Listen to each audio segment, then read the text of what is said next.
The story begins with a man running through heavy snow asking himself what life is. Suddenly an arrow hits his ankle and he falls, bleeding. As he collapses, he thinks that life is a boiled egg. Lying on the ground, he tries to understand what that means. A leader with a blade appears and his allies surround the fallen man. They search him and find a relic. The leader lifts his sword and kills him. As he dies, the man thinks that nothing has meaning and that he fought until the end, just like in a game. A voice echoes, telling the man to murder. He responds that it was necessary to die once. A strange figure appears and holds his head. The man claims that he has already collected the relic's divinity. The figure fixes his head on his neck, saying there was no need for a useless tale following him, though he did lose some money. The man remembers being in his late 20s, too busy and tired to play games. He does not remember the game's name or why he bought it, but he remembers playing as the priest of corruption. It was the hardest and weakest class, but it made his heart race. After finishing all quests and losing all materials, he became the priest of corruption and fell into the game world. Back in the scene, the figure thinks about the mother of corruption, the goddess he serves. Everything began 5 years ago when he started serving her. When he woke up in the game, he had only a robe of the Order of Corruption and the mother's hand resting on his chest. The strong presence from the hand made him realize he had truly fallen into the game. According to the game's lore, the priest of corruption is a genetically enhanced human, modified by drugs. His body has enhanced strength and senses and can only be killed by divinity. Though he once feared blood, he now feels nothing. His body cannot feel or taste anything anymore. Later he visits a place where the receptionist hands him an ID and calls him Priest Marnak. Inside the northern city of Buis, he pretends to be a priest of the Order of Preservation. Normally, such impersonation would bring divine punishment, but the mother of corruption allows it. She is hated by all, and Marnak is her only follower. The receptionist shows Marnak a notice for bandit or monster hunting. Recently, farmers traveling toward Buis have gone missing. Anyone who finds the cause and defeats it will earn 30 nips of silver per head. Even those who fail will still receive 1 silver nip from the Lord of Guys. He checks the notice and understands it easily. He can read the language of this world since the moment he arrived. He asks if he can receive part of the reward now, which surprises the receptionist. Later, Marnak travels through a snowy mountain. He keeps hearing a voice calling him a murderer. He realizes it is the voice of the mother of corruption, who talks too much. A man named Pierre walks beside him and begins chatting. Pierre asks about Marnak's background and mentions his nearby village, hoping his parents are safe. He says Captain Galad once helped his family survive the winter but worries for them again. Pierre also mentions rumors that the missing farmers were taken by ghosts, not people or monsters. Marnak finds Pierre overly talkative.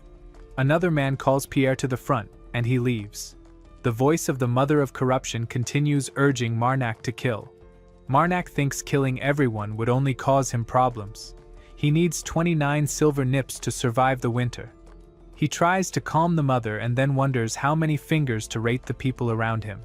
He remembers the divine system that measures divinity by fingers. 1 finger is 10 divinity, and 5 fingers are 100,000. By collecting 10,000 divinity, he can gain 1 authority. He once absorbed the divinity of a holy relic and gained such power. There are 12 relics left.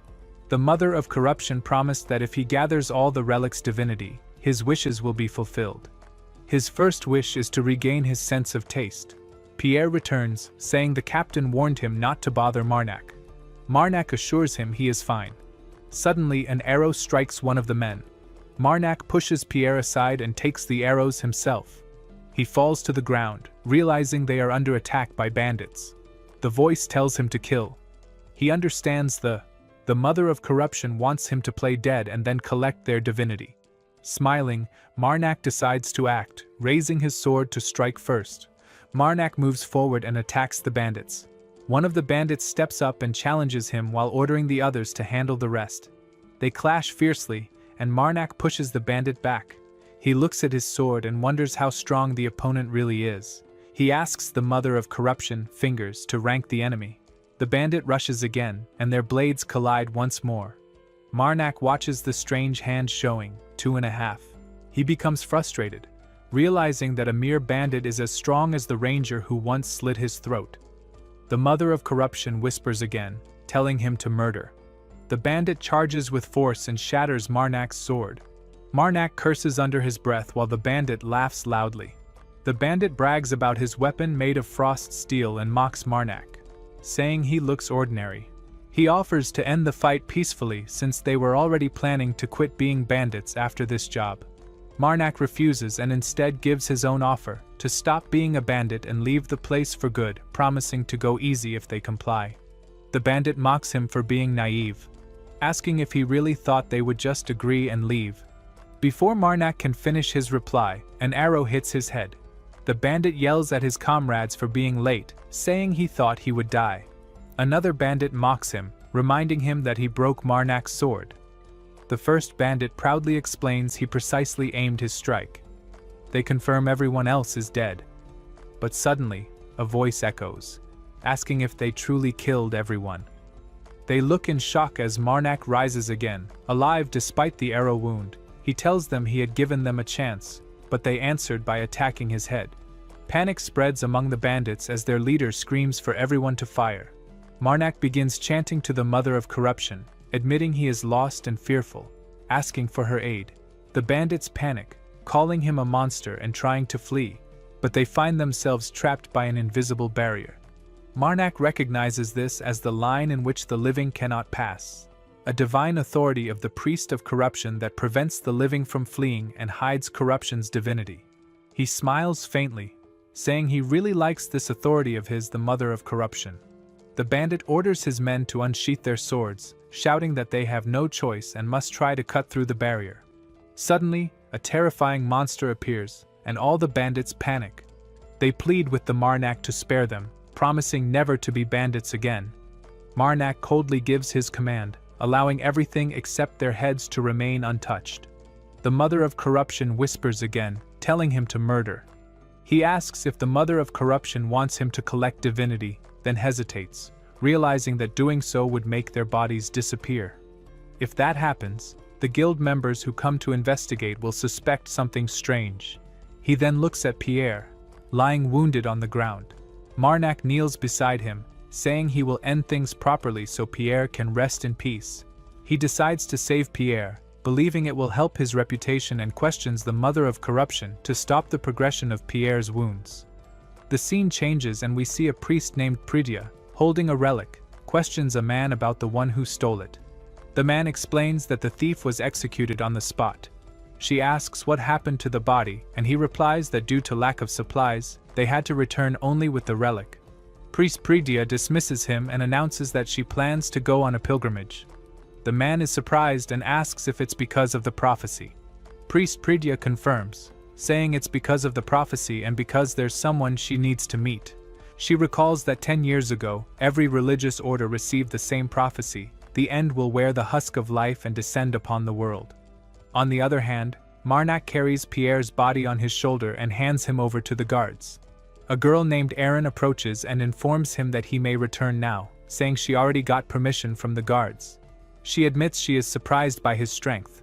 Marnak simply agrees that he is a little strong. Erin points out the heads he is carrying, saying they are the source of the recent troubles, and suggests the guild keep them for now. Marnak asks if there is a vacant room in the city where he can stay for the night. Erin offers her place instead, telling him he can sleep there if he wants. As they talk, the mother of corruption keeps whispering, "Murder." Marnak holds the strange hand and already knows what is going on. He accepts it because he has no bad intentions toward the young woman with red hair. He only meant to rest in the guest room of the mercenary guild. Soon after, the red-haired girl arrives and tells him that there is something important he needs to attend to. She informs him that the Lord of Guise, Tridon Filion, wants to see him. Marnak does not mind and asks why the Lord has requested him. She explains that Galad, the mercenary who recently died, was actually the Lord's half-brother. Marnak visits the Lord. The Lord welcomes him and asks if he was the one who saw his brother's last moments. He offers him tea. Marnak observes him carefully and recalls that when Mother first saw the Lord, she drew a large X mark. Marnak realizes the Lord is not a living being. He is a demon disguised as a human. While Mother was hiding in Marnak's pocket, she recognized it immediately.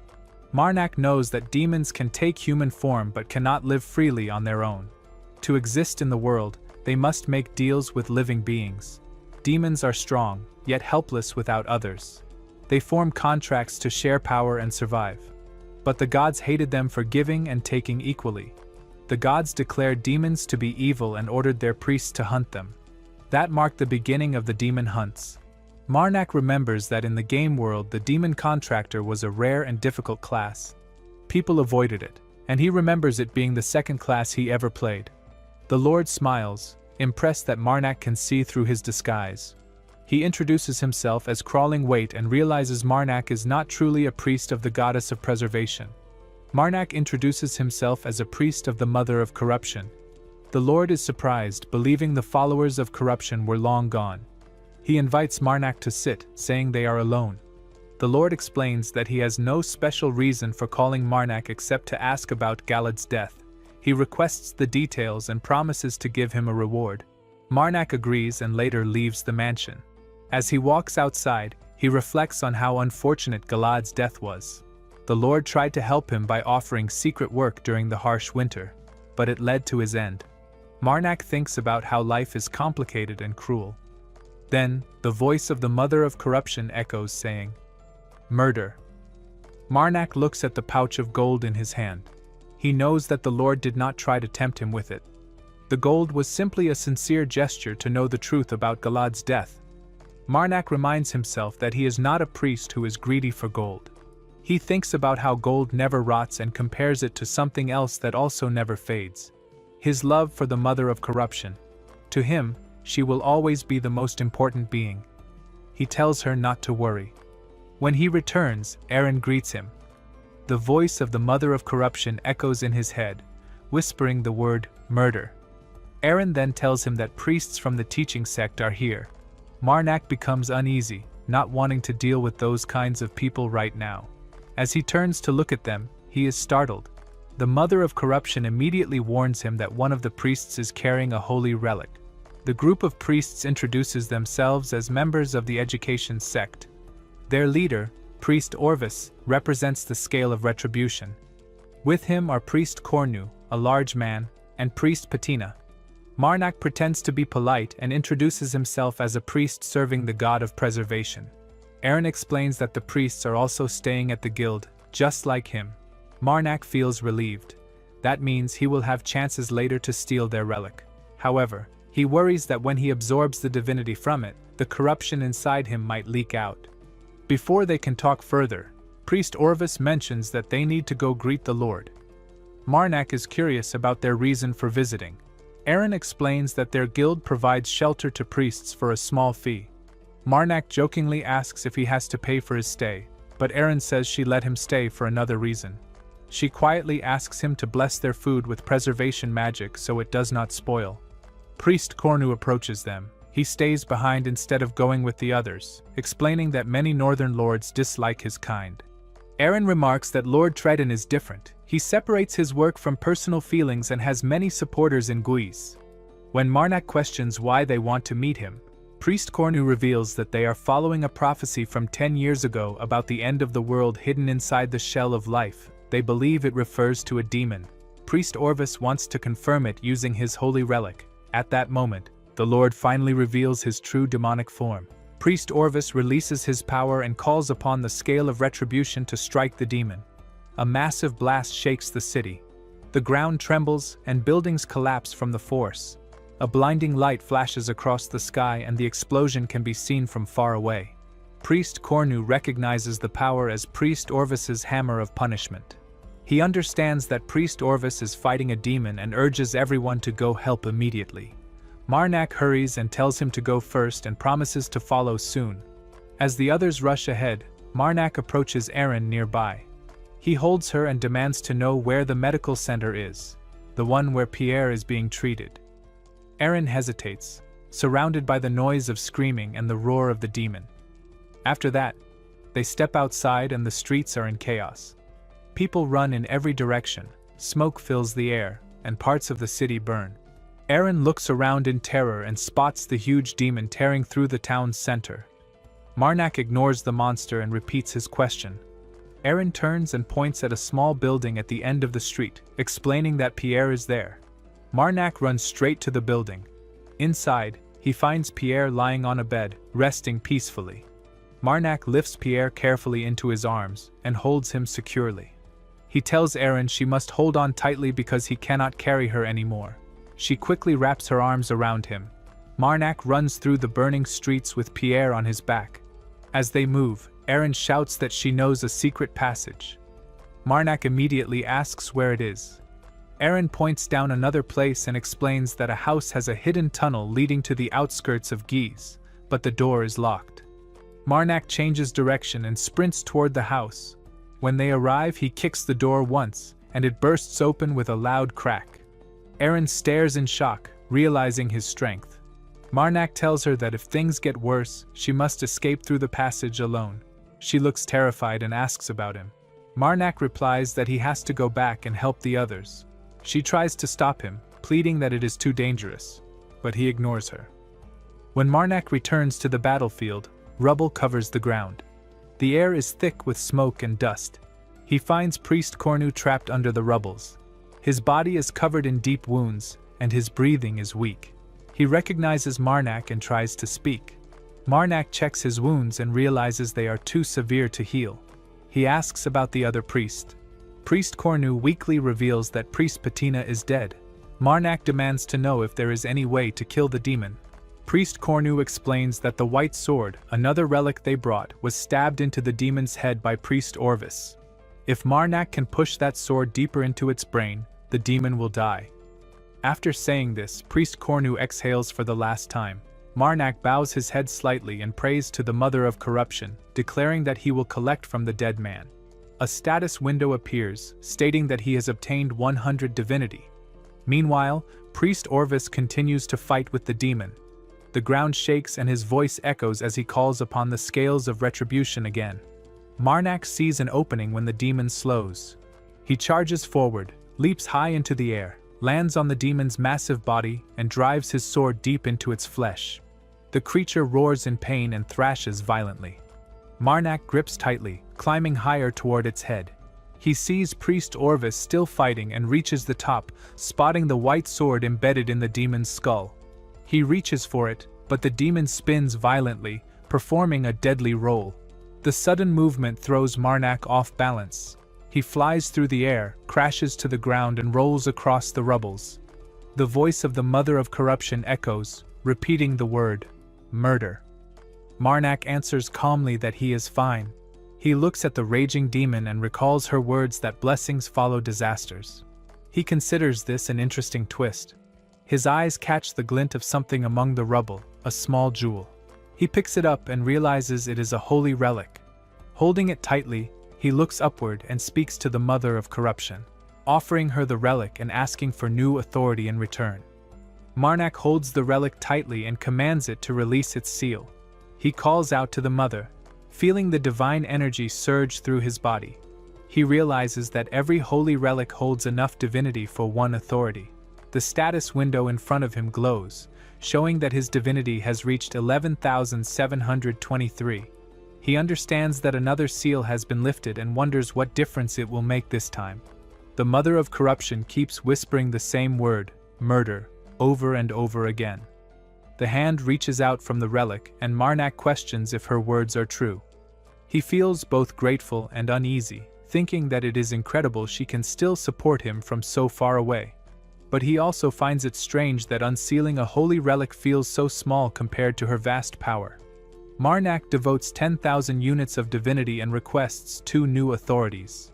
Then, he feels a surge of energy flowing through him. He receives something called the Text of Corruption. As he studies its power, he learns that its effects are simple but incredibly strong. When activated, dark green tattoos appear all over his body, glowing faintly. These marks amplify his physical strength and speed.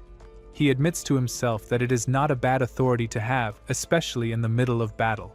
The Mother of Corruption continues to repeat her single word, murder, but Marnak stays focused. He realizes the new power will be useful in his current fight. He also notices that his crushed leg has completely healed.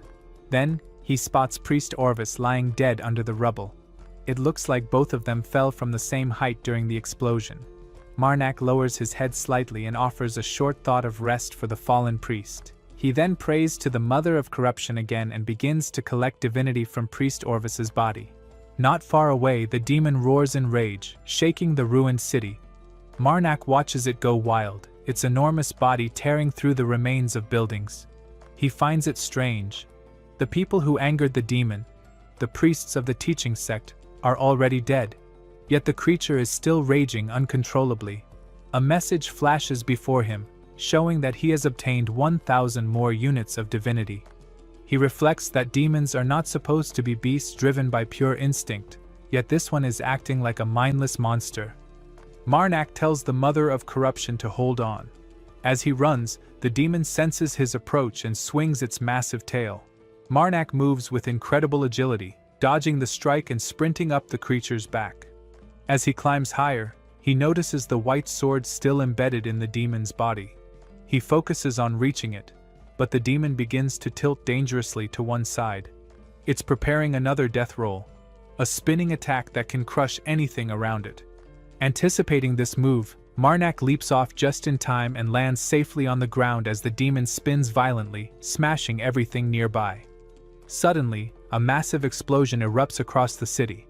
The blast shakes buildings, shatters windows, and fills the air with dust and smoke.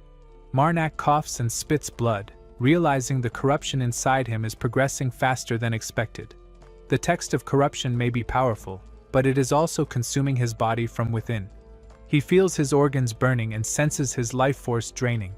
If the demon keeps delaying the fight, the corruption will soon reach the outside of his body and completely paralyze him.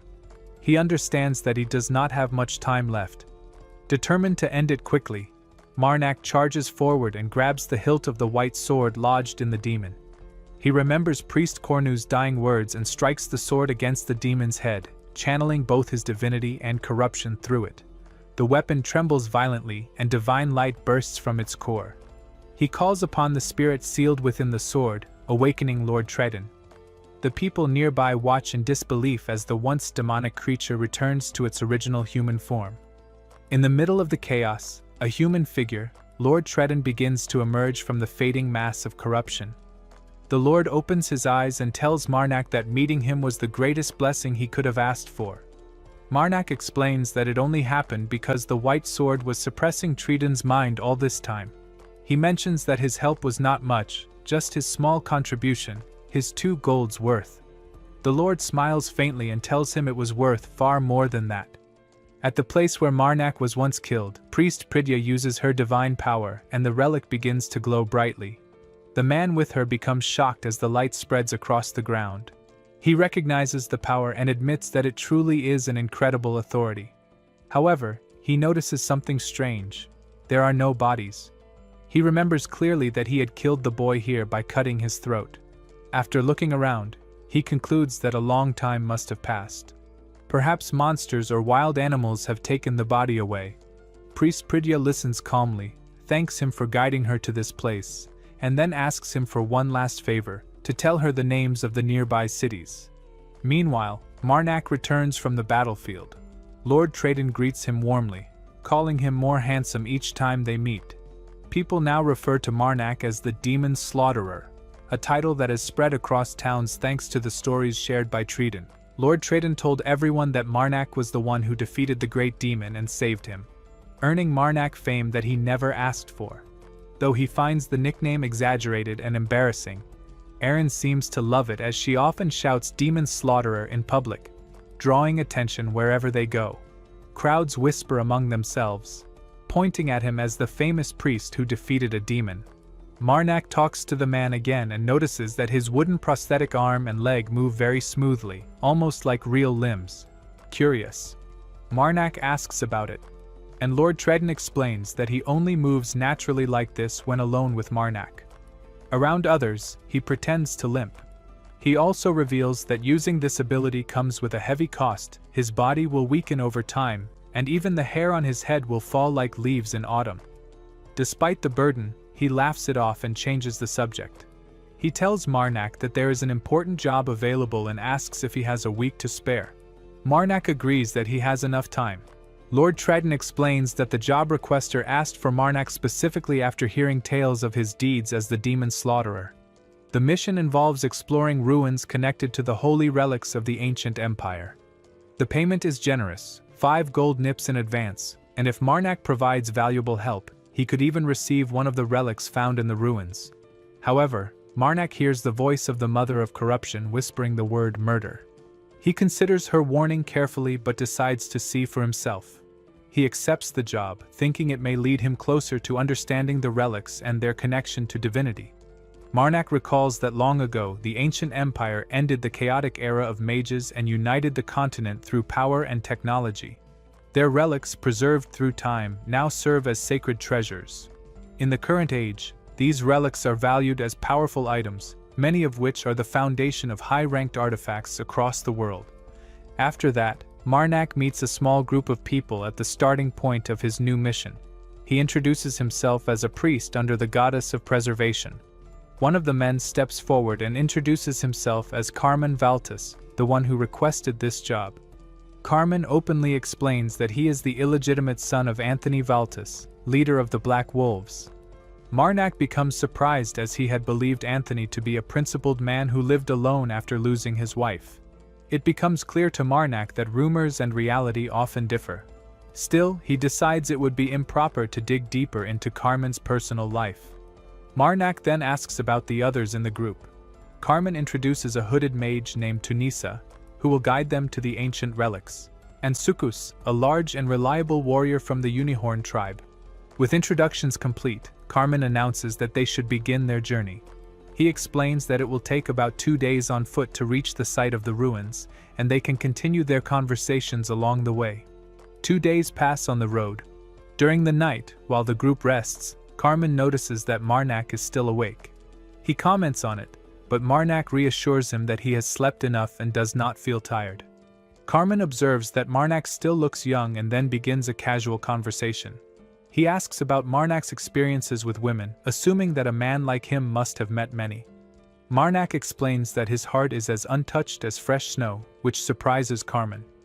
He then asks about the kind of women Marnak prefers. Marnak answers simply that he likes women who choose to stay by his side. Carmen agrees and shares his own thoughts about women. He believes that a woman's heart is the most important thing but jokes crudely about appearances. Marnak responds calmly, telling him it is fine to have clear preferences but advises him not to speak about such things in front of women. Carmen laughs and assures him that he does not go around saying these things to everyone. He explains that he feels comfortable talking this way only with Marnak because it feels like speaking with an old friend. Marnak feels the same, even as the voice of the mother of corruption whispers the word murder. Marnak thinks about how much he enjoys talking to Carmen, despite being warned to be selective with his friends. As the sun rises on the 3rd day, the group finally reaches their destination.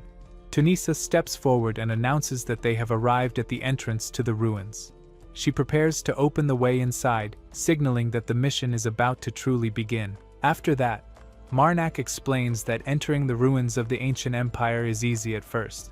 They have to find the key, move to the coordinates written on it, read the passage in the ancient language, and then turn the key clockwise or anti-clockwise. Since only mages can read ancient language, their role in such explorations is indispensable. The only exception is players. As a player, Marnak can read the ancient language but keeps it a secret.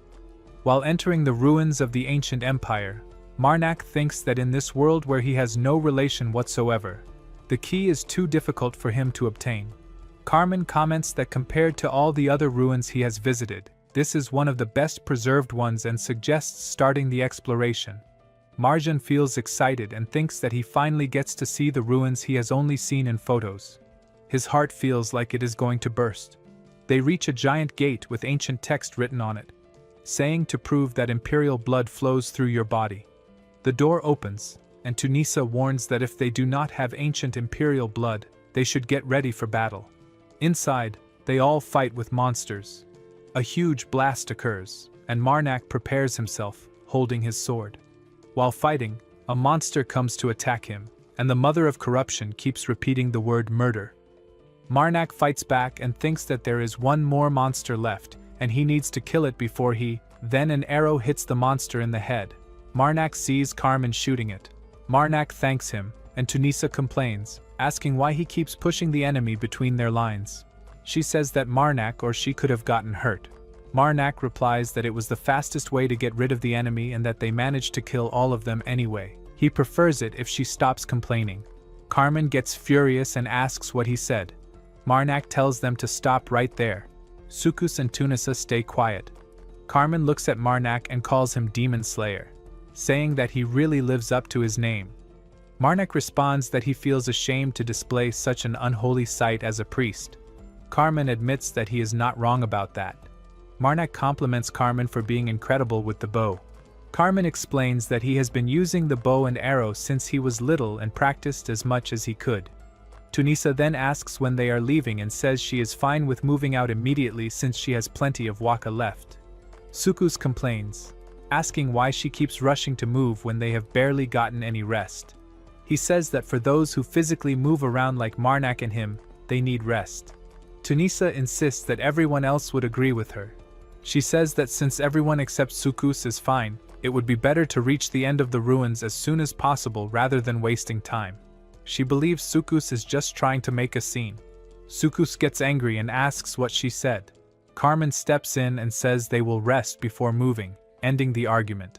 Marnak thinks that in this world, mages are usually arrogant and are mostly a bunch of jackasses. It is easy to become a mage, and it happens by birth. For those born with mana, it awakens once they reach a certain age. When that happens, knowledge regarding the ancient language floods their brains, and without paying any cost, they learn ancient spells. Using mana that breaks the laws of the world, they are reborn as mages. However, because of the large amount of knowledge that fills their heads, they begin to hate learning new things. As a result, most mages become strong-willed and uneducated idiots. Most are self-centered and do not care about people around them. Marnak thinks that Tunisia is the same as the other mages he has met. Though among mages, she is actually considered one of the more well-mannered ones. Carmen later says that they have rested enough and should move on to the next area. Just then, the door closes behind them, and a monster appears with a blue jewel, a relic. Marnak immediately realizes that the enemies up to this point were too weak for ruins like this. He understands that this one is the real deal. Sukus prepares himself to fight the monster. Tunisia tells him to move aside. The monster stands tall in front of them, its blue jewel, the relic, begins to shine, and Carmen becomes alert. The monster suddenly attacks Sukus, and a huge blast shakes the ground. Sukus is injured and starts bleeding heavily. Marnak turns to Carmen and asks if he wants to live. Carmen is confused, asking what he means. Marnak repeats the question, and when Carmen answers yes, Marnak tells him to tuck his chin in. Before Carmen can react, Marnak punches him hard, knocking him unconscious. Marnak looks at the monster and remarks that he has a corruption giant on his side too. He prays to the mother, saying that he needs her to send it down now. The monster steps forward and launches a massive attack. Marnak dodges and escapes the impact, asking the Mother of Corruption if she agrees with him. The Mother of Corruption's voice echoes in his head, repeating the same word over and over: murder. The status window shows that he has obtained 1000 divinity. Marnak stands with Carmen, who is still unconscious, beside him. He looks toward another part of the ruins and sees another monster locked in battle. He curses quietly, realizing that it will take some time for them to finish their fight. The Mother of Corruption continues whispering murder. Marnak replies to her in thought, saying that she is right. It's time to stop messing around and help. The corruption giant turns toward him, watching curiously as Marnak moves forward. He focuses his eyes on his next target, the monster, and the blue gem embedded in its head. He thinks that since the gem is the only unique part of its body, destroying it might change everything. Marnak leaps high into the air and targets the monster's head. As he strikes, the blue gem shatters into fragments. The monster lets out a deafening roar. Marnak catches his breath and silently thanks the corrupted giant for its help. A strange hand suddenly appears again, the Mother of Corruption's presence showing itself as the voice repeats, murder. Marnak looks around in confusion, asking the mother of corruption what is wrong. He watches in shock as monsters start to emerge from the glowing red passageway in the ground. Carmen is stunned, unable to understand what's happening. Marnak looks around and wonders how many more monsters might appear. Once the chaos settles, Carmen turns to Marnak and asks about Tunisia and Sukus, wanting to know if they are still alive. Marnak lowers his head and says yes, they are dead. He explains that he wanted to save them if he had the chance, but it all happened too fast. Carmen listens quietly and says that the moment the metal giant fell from the ceiling, they should have activated the key. He admits that Tunisia and Sukus were new hires, people he had only just met, but they both died because of his greed. Marnak tells him not to blame himself too much. He reminds Carmen that they were hired for a reason and knew the risks. They understood that something like this could happen. Carmen asks where exactly they are now. Marnak replies that this place is beyond the black door. Carmen looks puzzled and says that it would not be right to question something that Marnak was willing to knock him out over just to stop him from seeing. He acknowledges that Marnak is his lifesaver and swears in the name of Valtis that he will repay the debt someday. Marnak accepts it calmly and says he'll be looking forward to it. If Carmen feels better, he says, they should start moving again. Marnak admits that he did not truly defeat the metal giants, he ran away from them. Carmen agrees and follows his lead. Marnak recalls what really happened. After defeating one metal giant with the help of the corruption giant, 3 more fell from the ceiling. He let the corruption giant take the beating from them while he struggled to open the doors. After finally managing to unlock them, he kicked Carmen into the next room for safety. He also told the corruption giant to return once its fight was over, so he is sure it will come back soon. After some time, Marnak and Carmen reach a large ancient door. Marnak looks at it carefully and says that it seems they've finally reached the end of the ruins. He tells Carmen to feel free to take a look. Marnak and Carmen find a glowing necklace and a sword there. Carmen asks Marnak to let him have the necklace, promising to reward him handsomely for it. Marnak asks what the necklace actually is. Carmen explains that it's called the Bloodline Pathfinder. If someone spills their blood on it while thinking of a specific bloodline, the necklace uses that blood as a cost to point them toward the person they are seeking. Carmen admits that he is looking for his mother, someone he has never met before. Marnak asks if it's fine for him to take the sword instead, and Carmen agrees. Later, while they rest outside, Carmen shows the necklace to Marnak and asks him for a blessing. Marnak agrees without hesitation. He takes a small cut on his hand, lets a few drops of blood fall onto the necklace, and watches as red energy begins to glow from it. Carmen looks at the light and says that he knew his mother was alive. Marnak replies that he is glad the necklace is working as expected. Carmen asks if Marnak will listen to one last favor. Marnak agrees, and Carmen says that he would like to keep working with him until he finds his mother. Since Marnak is heading west, they can travel together to the capital where Carmen can properly reward him. Marnak smiles and thinks that although he'd love to accept, Carmen would probably see through his intentions immediately and think him shallow. He remarks that if Carmen is fine with it, he'll help him find his mother and support him on the journey. Meanwhile, the mother of corruption whispers the same word again and again: murder. Sometime later, Aaron meets Marnak and asks if he is really leaving already after everything she has done for him. She takes his hand and examines it, saying that it usually does not come out this quickly but that she did everything she could to get it ready. Marnak's hand begins to shine and Aaron reveals a silver mercenary plate. She proudly tells him that she made sure it was ready as soon as possible. She hints that Marnak should say something, like a promise to come back and visit her. Marnak thinks living the life of a wanderer means any promise like that would only be one he cannot fulfill. Later, Lord Triton meets Marnak and tells him that he heard he is heading to the capital. He says that while he would have preferred to repay him with money, he has none left after using all his funds to repair the damage in Geese. Instead, he offers Marnak a letter of recommendation. He explains that if Marnak encounters trouble, he can seek help from one of his friends in the capital. Though they're difficult people to deal with, so it's better to visit them only if absolutely necessary. Marnak thanks him for the gift, and Lord Triton smiles, telling him to think of it as gratitude from a friend. He wishes Marnak a good life, reminding him that life is always too short. Days later, Marnak and Carmen walk along a snowy path. Carmen mentions that it's already been a few days since they left Greece and that they have about half a day left before reaching the next town, Kelton. Carmen thinks that the mother still does not like Carmen much, but the only reason she allows him to travel with him is because Carmen as a human is rated 3.5 fingers. If Marnak were to harvest divinity from him, he could gain 10,000, enough for an authority. That kind of value could even develop into a 4-finger human. Despite this, Marnak admits that he likes Carmen's cheerful personality and personally would rather keep him alive. He holds his sword suddenly, sensing danger. Carmen notices him and asks what's wrong. Marnak replies that there's blood nearby. Very close, and it's coming toward them. He pushes Carmen aside just as a giant snow spider leaps out from the air, landing in front of them. Marnak raises his sword and begins to fight the creature. Marnak remarks that the next time he uses this sword, he'll need to find a place to clean it first. It splatters far too much. Priest Pridya visits Lord Tredin. Lord Tredin welcomes her and asks why she has come. She shows him a picture and asks if he has seen the man in it. The man is Marnak. Lord Tredin recognizes him but hides it. He asks who the man is and why the blue flame of the torch sect is searching for him.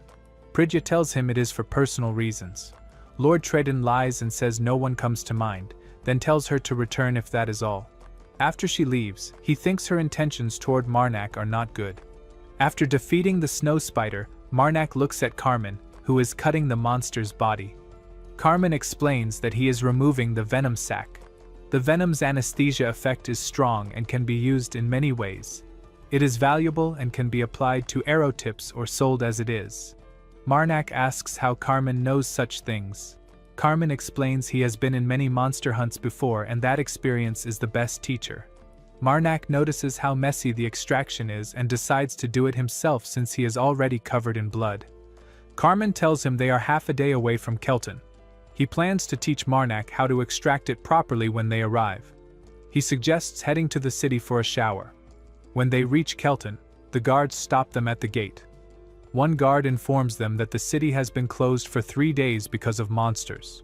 But another guard approaches and says that Lord Stren wants to meet them. Inside, Marnak meets Lord Stren and tells him he already knows about the monster issue. Lord Stren explains that the problem is not only monsters. It is being controlled by a follower of an evil spirit. Marnak questions if it is possible for one worshipper to cause such a large-scale situation. Lord Stren explains that according to priests, there are 4 different sects involved. They are working together to isolate Kelton from other cities. He says Kelton is an ordinary place, and he does not understand why this is happening after he became the new lord. He admits things would have been different if his father were alive. Lord Stren continues that they have enough supplies and good morale among their soldiers. Still, no one outside knows the city is cut off. He says someone needs to pass through the monsters to inform other cities. It is a dangerous mission, almost a suicide task. Marnak agrees to help as much as possible. However, the mother of corruption keeps saying, "Murder." Marnak argues with her silently, frustrated. He reminds her that they will receive a rare item from the Seekers of Flow, something from the Western Desert. It will help them handle the weapon known as Slayer without leaving a mess. He remembers her own advice about how to use it properly. He tells himself that living life to the fullest is what matters most. Deep down, Marnak knows the real reason he accepted the Lord's request.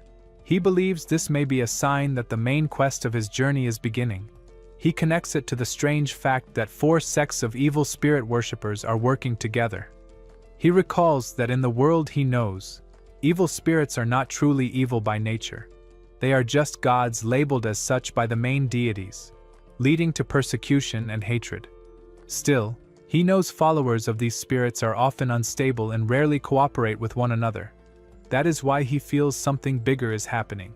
For so many sects to unite and surround a city is far from ordinary. Later, while traveling, Marnak and Carmen are ambushed again by snow spiders. Marnak realizes this is the moment he has been waiting for. He decides to distract the monsters and draw their attention. Carmen warns him that facing them all at once is too dangerous. Marnak tells her that if they keep running, they will be caught eventually. He tells her to bring reinforcements while he buys time. Then he leaps from the horse, falling onto the snow-covered ground. The snow spiders rush toward him. He thinks that the mother of corruption is impossible to understand. She finds his situation entertaining. Marnak grabs his sword tightly, ready to fight. He focuses his mind and prepares for what comes next. He decides it is time to begin hunting the real enemies, the hidden worshippers of the evil spirits who are controlling everything from the shadows. Marnak faces a group of snow spiders. He slashes through them with his sword, cutting them down one by one. He feels irritated by the constant battles and thinks that if this keeps happening every day, he might need to carry a bathtub with him just to clean off the mess. The voice of the mother of corruption echoes in his head, whispering murder repeatedly. Marnak continues forward, realizing that his enemies must already know he is coming but still choose not to confront him. He feels slighted by the lack of welcome, finding it unbelievable that this is how he is being treated. He enters the tunnels, remembering that the attacked carriages reported earlier were said to be empty. He concludes that the monsters must have looted them completely. Soon, he finds a dried corpse on the ground. The body is drained of every drop of blood by the snow spiders.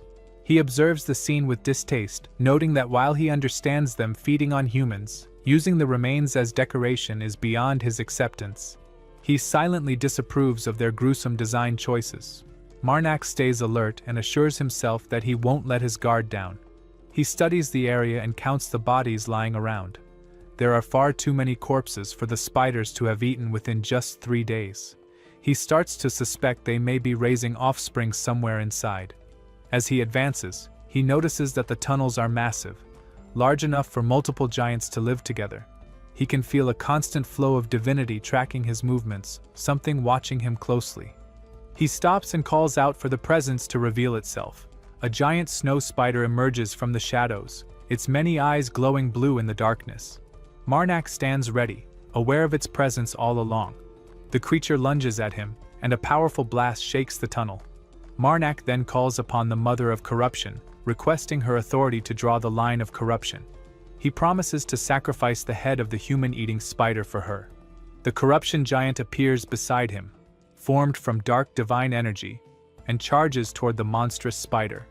The snow spider attacks with its massive legs, forcing the corruption giant to defend itself.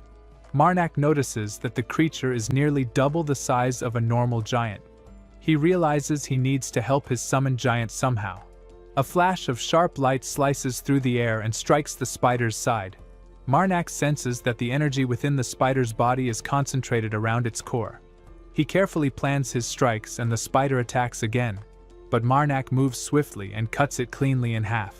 As he fights, he detects the divinity spread throughout its entire body. He decides to remove all its legs to immobilize it completely. Marnak commands the corruption giant to charge straight ahead while he focuses on cutting the thinner parts of the spider's body. Even though the creature is huge, Marnak reminds himself that a spider is still a spider. He slashes at its weakest point. A violent explosion follows his final strike. The snow spider's body tears apart, scattering flesh and divine residue across the tunnel. Suddenly, a strange figure emerges from within the torn spider body. Marnak immediately realizes that it is a person who had been controlling the spider from inside. The figure complains that it took years to gain control over the Spider Queen and that Marnak destroyed all that work. Marnak stands firm and demands to know the figure's purpose for surrounding the city of Kelton. The figure refuses to answer, spitting insults instead. Marnak strikes him once, demanding the truth again. The figure still resists, swearing he will never tell even if it costs his life. Understanding that Marnak won't get an answer, he swiftly beheads the figure. A message appears before Marnak's eyes, showing that he has gained 1,000 divinity. He reflects for a moment, thinking about how many worshippers of evil gods exist like this one, people who would rather die than reveal the truth. He wonders aloud how many of them will ever confess the real reason behind their schemes. He recalls hearing that there are more than 3 followers like this. With a cold smile, he decides to bet on there being 4. Marnak comes out and sees everything burning. The buildings are destroyed, the ground is covered with ashes, and dead bodies lie everywhere. He realizes the enemies have attacked and that the battle is already lost. Over the body of Lord Stren, a girl named Parna stands and mocks him. She calls him a useless lord who ran away like a coward and says that the people who tried to protect him only wasted their time. A guy nearby questions about the incarnation. The other girl answers that it is unstable. She explains that taking divinity from living people is very hard and that they already lost some captives. Their plan is now weaker, and they must finish it sooner than planned. Parna gets angry and remarks she did her best, but was disturbed by strong monks and a man from the teaching sect. She curses a girl named Layla for not sending her spiders to help and blames an archer who escaped. The other girl laughs and says Layla is always late and only likes to play with dead bodies. The guy tells them to stop fighting. He reminds them that they worked for years on this plan and that now, because someone escaped, soldiers will come after them. Parna yells that she worked hard for 3 years too, and does not like being treated like a failure. However, the guy tells them she will stay quiet if Layla is punished for losing the captives. Suddenly, Marnak appears and strikes them without warning. His sword cuts through the flames, killing 2 of them instantly. He remarks that it may seem unfair to kill them like this, but they are dangerous. They can control divinity, and he cannot risk being injured. He tells the mother of corruption that it is better to act first than lose his life. Parna watches him, confused, wondering why he talks to himself. Marnak turns to her and asks why they surrounded the city of Kelton. After that, Parna watches a huge creature appears. Its body is made of flesh and divine energy. Marnak stares at it and thinks it looks more powerful than he expected. Parna claims that they spent 3 years creating it and that it was worth all the time. She then tells him everything. The cult had been hiding in the city for 3 years. Their plan was to sacrifice all the people and make a ball of divine energy called the Incarnation. They were supposed to wait 5 more days before finishing it, but because they lost some captives, including Carmen, they had to start early. That failure caused all the chaos and fire. Marnak tightens his grip on his sword. He decides to destroy the creature before it wakes up completely. Parna tries to stop him. She warns that if the being is harmed, it will wake up in a wild and unstable form. Her warning comes true. The monster suddenly roars, shaking the ground. The mother of corruption whispers the word, murder. Marnak answers in his mind, saying he knows there is a holy relic inside the monster. He plans to awaken a new authority by sacrificing the creature to her. Parna screams that it will not work, but Marnak ignores her. He charges forward and attacks. The creature thrashes and releases a huge wave of divine energy. When the light fades, Parna is dead. The system window shows that Marnak has gained 1,000 divinity. He checks his total and sees that he now has 8,592. He thinks that he only needs a little more to reach 10,000 and gain a new authority. But the creature begins to regenerate. Its body heals quickly, turning into a huge creature without a weak point. Marnak realizes he cannot kill it by cutting it. He decides to run away. He sheaths his sword and sprints through the burning city. The monster chases him, shaking the ground with every step. Another message appears, showing that he has gained 1 more divinity. Marnak thinks he just needs a bit more power. If he collects enough divinity before the monster catches him, he can awaken his new authority. Marnak runs away as a massive creature follows behind him. The ground shakes with every step it takes. The creature lets out a loud roar that echoes through the air. Marnak feels the vibration in his body and thinks that even the creature's voice carries divine power. To him, it is truly a walking disaster. The mother of corruptions keeps repeating the word murder over and over. Marnak looks back and sees the giant beast approaching fast. Realizing the danger, he calls out to the mother of corruption for help. On top of the creature's head, he notices a strange figure embedded on its head. Suddenly, the creature releases its power, and a huge explosion spreads across the field. The air burns, and dust flies everywhere. Marnak braces himself and thinks that 1 corruption giant will not be enough to fight this monster. He tells the corruption giant not to push itself too hard and promises to return soon. He thinks about how he needs more bodies, strong ones, like elite soldiers or knights, to strengthen his divinity. He rushes toward the burning town, where bodies lie scattered across the ground. He realizes too much time has passed for the corpses to still hold any power. He regrets not harvesting their divinity earlier when he was hunting the evil spirit worshippers. Checking his current strength, he He finds his divinity count at 9,237. He thinks he just needs a bit more. He must gather more divine energy, no matter what. Suddenly, a massive blast shakes the ground again. The mother of corruption's voice echoes louder, still whispering murder. Marnak grips his sword tightly as something moves in the smoke. The creature bursts out, attacking him with incredible speed. Marnak reacts instantly, swinging his blade to block the assault. When the dust settles, the creature finally appears in full view, bigger and stronger. Marnak realizes it has grown after fighting the corruption giant. The creature prepares to attack Marnak again. Marnak moves forward, striking with precise, deadly cuts. His sword tears through its limbs, but the creature roars and catches Marnak in its limbs. It slams him onto the ground with crushing force. The earth cracks beneath him, pain shoots through his body, but Marnak forces himself to breathe. The mother of corruption keeps whispering murder, almost like a chant. Marnak smiles weakly, thinking that he is lucky to still be alive. He remembers something the evil spirit, Parna, once said about Lord Stren, calling him a useless lord who wasted their time. Marnak looks around and realizes this must be the same place Parna had talked about. Determined, he stands back up. He commands the mother of corruption to take all divine energy. The divine energy begins to rise. The system messages appear before him one after another, and finally, his divinity reaches 10,000. Marnak bows his head and offers the power to the mother of corruption. As her son, he asks her to bestow upon him a new authority. Darkness suddenly fills the area, swallowing the battlefield. The creature hesitates, confused by the sudden shift in power.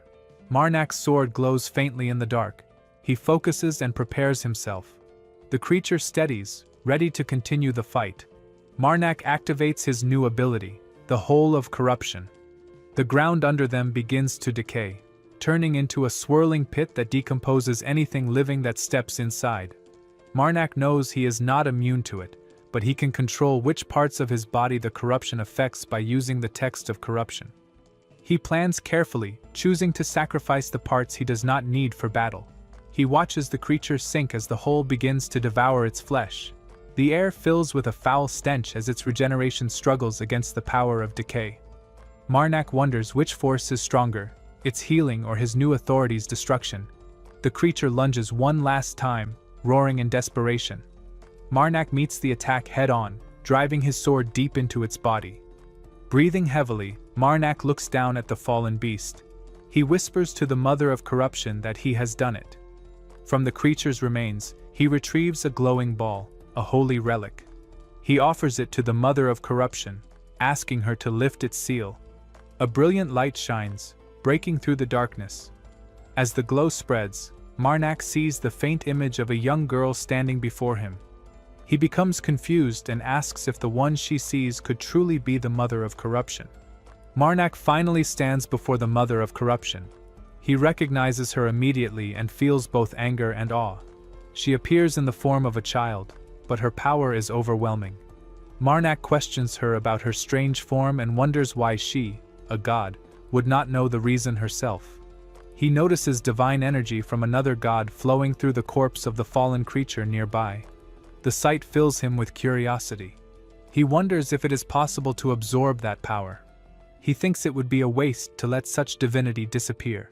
The mother of corruption tries to act, her power radiating darkly, but all she can do is repeat one word, murder. Her control seems unstable. Marnak looks at her calmly and tells her to stop forcing herself. He realizes that the divinities of several gods have mixed together, making it impossible to separate or claim them now. He feels disappointed but accepts that there is nothing more they can do. Holding the holy relic shaped like a glowing sphere, Marnak decides to take the next step. The seal within the relic has already been lifted, holding 10,000 units of divinity. He activates it and prays for a new authority from his divine mother. The ground trembles as an enormous burst of light erupts into the sky. A vast ball of divine energy forms at his feet, shaking the entire land. When the light fades, Marnak feels something new inside him, a new authority. He senses its purpose and realizes its terrifying potential. It is the curse of corruption. With it, every living thing within the range of a small city would slowly rot to death. The power feels dangerously close to pure evil. Marnak knows he could use it to destroy villains or the undead, but the thought of killing innocent people just to gain divinity fills him with disgust. He wonders aloud why the holy relic containing his mother's sealed divinity was found inside that incarnation in the first place. The thought troubles him. He suspects it was not a coincidence. Perhaps his mother's divine essence was what created that creature. The idea makes his head ache. Before he can think further, his body begins to fail. The overwhelming amount of divinity inside him takes its toll. His attacks, once strong, have now pushed his body past its limit. Marnak collapses, gasping for breath, unable to move. The mother of corruption, seeing Marnak's suffering, begins to weep silently. Her tears fall as Marnak loses consciousness. Days later, Marnak suddenly wakes up on a bed and watches Carmen. His body feels weak, but he can move again. Carmen is the first to greet him, relieved that he has finally regained consciousness. Marnak immediately panics and asks about his belongings. Carmen tries to calm him down and assures him that everything is fine. When Marnak insists again, Carmen shows him the strange, severed hand he always carries. Marnak feels an immense wave of relief, thinking he had lost it. Carmen explains that others wanted to throw the hand away, believing it was dangerous or useless, but he stopped them because he sensed it had deep meaning to Marnak. Grateful, Marnak thanks him sincerely. Carmen smiles and reminds him that if it weren't for his sacrifice during the battle, he would have died in Kelton. Marnak finally asks where they are. Carmen tells him they are still in Kelton, at his temporary shelter. When Marnak asks how long he has been unconscious, Carmen answers, 10 days. Marnak grows quiet. Then, hesitantly, he asks if there were any survivors from the city. Carmen looks down and replies that Marnak was the only one found breathing in the heart of Kelton. The entire city had been wiped out. Meanwhile, Priest Pridya walks through a snowy mountain path along with a group of captured bandits. She stops and executes a man who had tried to escape earlier. She burns him with sacred fire, his sins turning to ice under the holy flame. The other captives tremble in fear as she orders them to keep walking. Finally, they reach the gates of Kelton City. A guard approaches her and asks if she plans to hand the prisoners over. She confirms that it is what the bandits themselves want. The guard then informs her of recent news.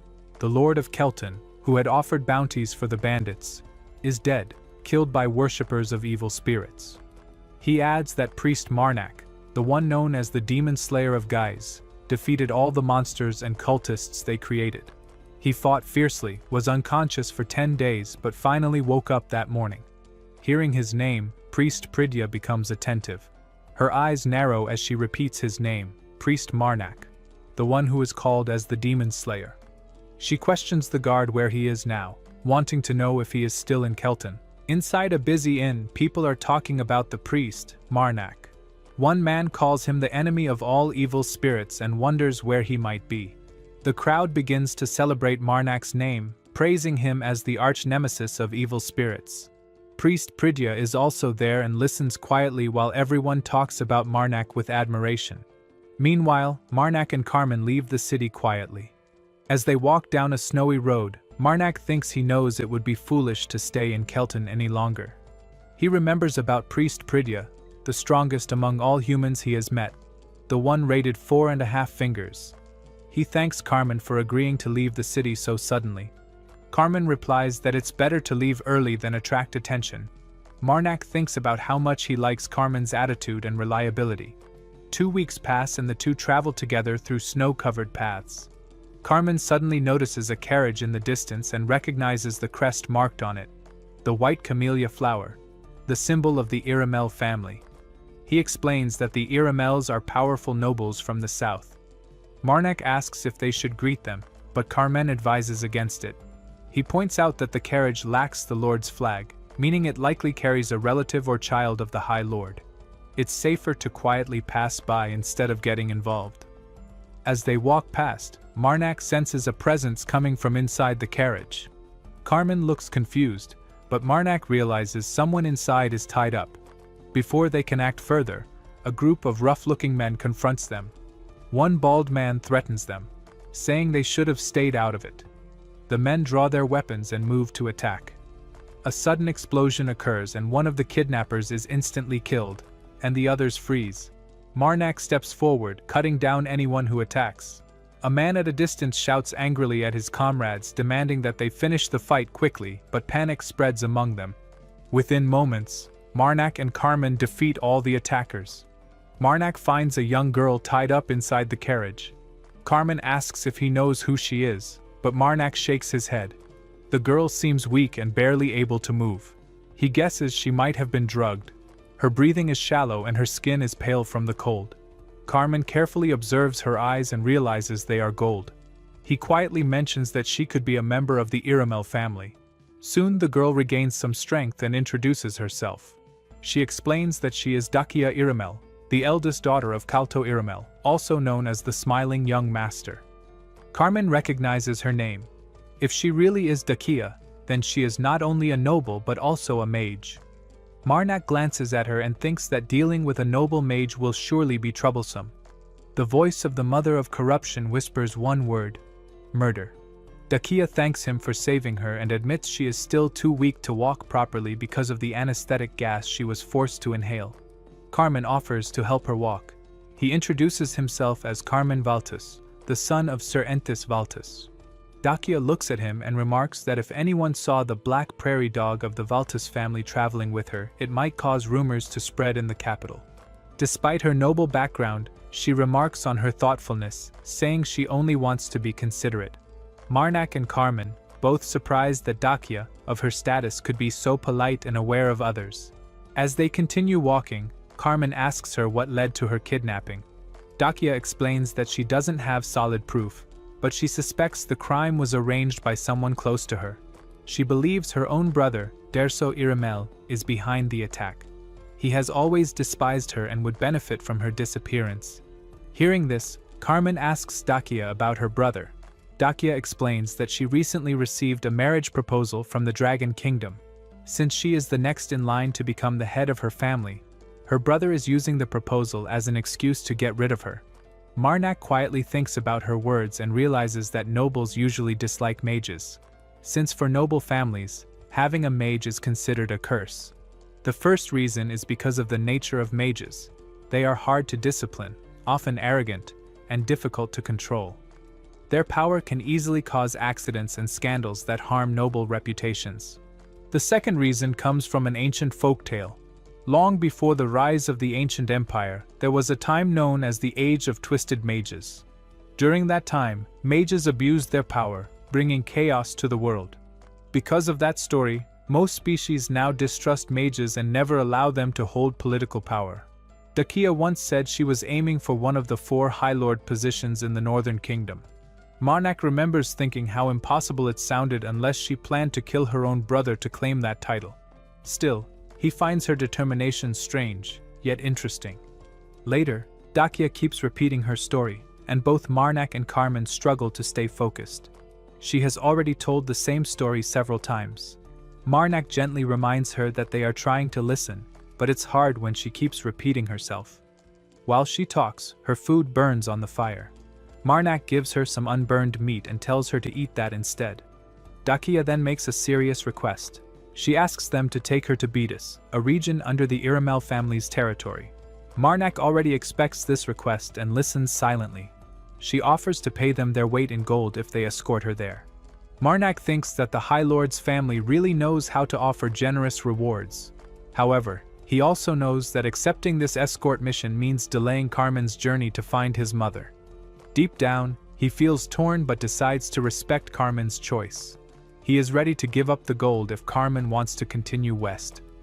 Meanwhile, the voice of the mother of corruption echoes, whispering, "Murder." Marnak sarcastically thinks she must be joking about wanting him to gain weight just to increase the payment. Even if she loves gold, she would not want her own son to become obese. Carmen finally decides that they will help Dakia. He says that since they have chosen to get involved, they will take full responsibility. It is the only way to uphold the honor of the Valtus name. The next day, Marnak, Carmen and Dakia continue traveling until Marnak finds a small village ahead. He tells everyone about it. When they reach it, Carmen arranges rooms for them on the 3rd floor of an inn. He even asks for warm bath water to be prepared. They all wash up and gather for dinner afterward. While they eat, Marnak notices a commotion nearby. A rude customer harasses a waitress, and the manager tries to stop him but fails. Before anyone can react, Dakia steps in and attacks the troublemaker. The entire inn's customers become shocked. Marnak quickly joins in and knocks down another man who tries to interfere. Carmen joins as well, frustrated that they act before consulting him. He reminds them that they are supposed to be a team. Dakia admits that she cannot stand watching injustice. She insists she has always been like this since childhood, unable to stay quiet when something wrong happens. Marnak observes that her problem is not anger management, it's righteousness management. After the fight, Carmen picks up the fallen man's gold pouch, but Marnak takes it from him and gives it to the inn manager instead. He tells him to use it to repair the damage and pay for anything that broke during the fight. The manager gratefully thanks them for helping and cleaning up the mess. Later that night, the inn becomes quiet. Marnak walks toward Dakia's room. He knocks softly on her door. When she opens it, he suddenly moves closer, holding her tightly to prevent her from reacting. He quietly warns her to stay silent so she does not wake Carmen in the next room. Marnak reminds Dakia of her earlier words about never ignoring injustice. He warns her that next time she must restrain herself because they are being chased and cannot draw attention. If she acts recklessly again, he might have to stop her by force and hand her over to their pursuers. He urges her to act wisely and consult him before taking action. After making his point, Marnak walks away, thinking that although his words may seem harsh, he needed to speak before a bigger problem appeared. He wonders if Dakia truly suffers from what he calls compulsive justice disorder. Meanwhile, in the Dragon Kingdom, the third prince, Vadis Draco, becomes furious when he learns that Dakia has not been captured. The regional manager of the secret organization ILEH, named Hilden, nervously tries to explain. He claims there were unexpected complications and asks for more funding to continue. Draco loses his temper, reminding him of the large sum he already provided. When Hilden struggles to justify the extra cost, Draco strikes him and demands a detailed explanation. Knowing his life is at risk, Hilden blurts out that their failure is due to a priest named Marnak, a follower of the goddess of preservation. Draco becomes confused and questions how a single priest could cause such trouble. Hilden explains that Marnak is far from ordinary. He once defeated a demon that turned into a massive monster in geese using only one sword. Recently in Kelton, he single-handedly destroyed a creature formed by evil spirit worshippers who sacrificed an entire town.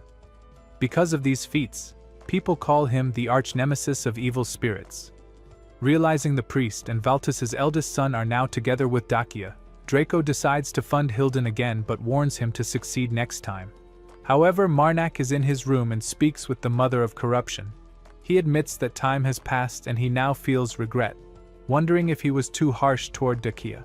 He claims he only acted out of necessity, not malice, and that she is still their client, so he cannot afford to mistreat her. While he reflects on his actions, Dakia visits him late at night and politely asks to join him because she wants to talk. Marnak allows her and Dakia explains that she understood his warning as being connected to her identity as a mage. She has long seen that same expression of distrust and resentment from others, especially from those who suffered because of mages. Yet, unlike others who have looked at her with hate, Marnak's words were about cooperation, not revenge. She confides that although it will be difficult for her to ignore injustice, she will try to discuss it with him first. She came to make peace and assure him she will act more carefully. Marnak, realizing her sincerity, stops her before she leaves and apologizes for being too severe earlier. Dakia smiles, saying she is glad he is finally looking at her properly, not through the lens of prejudice. She asks if they are on good terms now, and he confirms it. She expresses excitement about their upcoming journey together. Marnak quietly accepts her words, acknowledging that his resentment toward mages blinded him for too long. After she leaves, he tells the mother of corruption that mages, despite their flaws, are still human. He reflects that he has begun facing the painful truth he once avoided, that his hatred toward mages has clouded his judgment.